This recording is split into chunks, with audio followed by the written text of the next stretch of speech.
BRS హయాంలో అభివృద్ధి కుంటుపడిందని, గత 2 పర్యాయాలు అధికారంలో ఉండి వరంగల్ పట్టణానికి ఏం చేశారో చెప్పాలని ఎమ్మెల్యే నాగేందర్ రెడ్డి ప్రశ్నించారు. అంతే ఇవాళ వారు ఏదో చెప్పబోతారు, మేము కట్టింది ఎక్కడక్కడనే ఉన్నదని చెప్పి. దరిదాపు అన్ని ల్యాబ్స్ కాడికి వెళ్ళి మొదలు పెడితే లోపట ఉన్నాయి అన్నీ కూడా మొత్తం కంప్లీట్ చేయగలిగినాం.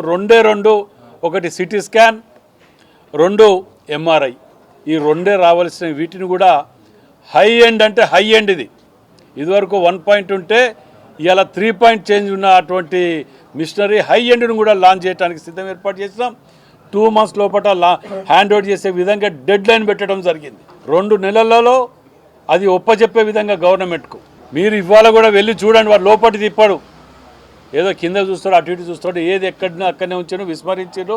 దీన్ని మేము కేసీఆర్ గారు బాగా ఏదో చేయకపోయారు, మేము ఏదో ఆపినాం అనే విధంగా చిత్రీకరించి ఆలోచన చేయడానికే పెళ్లికి వచ్చినా కదా ఏదో దర్చిపోవాలి.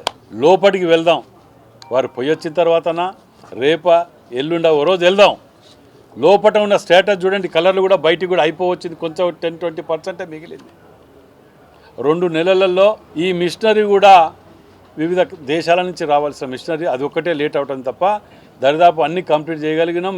సీఎం గారు, ఇన్ఛార్జ్ మినిస్టర్ గారు రివ్యూ మీటింగ్ 3 సార్లు పెట్టారు ఇప్పటికే వీటి మీద డెవలప్మెంట్ గురించి. వాటి స్టేటస్ ఏంది, దేనికి తక్కువ పడ్డాయి, దేని ఎంక్వైరీ ఎంత, విజిలెన్స్ ఎంక్వైరీ ఎంతవరకు వచ్చింది, వీటన్నిటిని కూడా తీయటానికి 3 సార్లు సెక్రటరియట్ల రివ్యూ మీటింగ్ జరిగింది. దానిలో భాగంగానే 2 నెలలలో ఏప్రిల్ ఎండింగ్ వరకు అది హ్యాండ్ ఓవర్ చేసే విధంగా వాళ్ళు కమిట్ అయినారు. ఆ మిషనరీ కూర్చోబెట్టడానికి ఇవన్నిటికి కూడా వివిధ దేశాల నుంచి రావాల్సిన వాటి అన్ని థియేటర్స్ అన్నీ కంప్లీట్ అయినాయి. మీరు ఒకసారి చెక్ చేద్దాం మనం వెళ్ళి. సో ఇదే కాకుండా నేను ఒకటి బీఆర్ఎస్ నాయకులను అడగదలుచుకున్నా.